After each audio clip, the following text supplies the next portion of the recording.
I'm curious, how much, when you look, for example, in a place like China, Yes. how much of the adoption, or the interest in adoption, I guess is probably the better way to say, of renewables is driven by, for example, is driven by price as compared to kind of personal, the health issues. Here, in the United States, depending on where you are, unless you're in a place like Flint, generally it's politically driven, or at least kind of philosophically driven, or price driven. In a place like China, it might be actually health driven.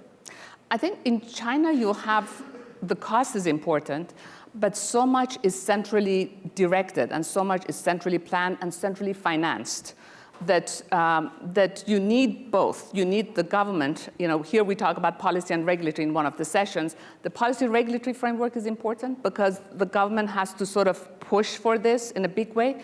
The private sector has to be primed and excited about it.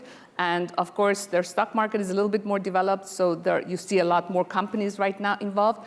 On the social side, there has been a lot of unrest. I mean, people who, we all read here in the West about stories of people who've complained about their water being tainted, not having energy, the food being tainted, and so on and so forth. So there is a lot of social pressure.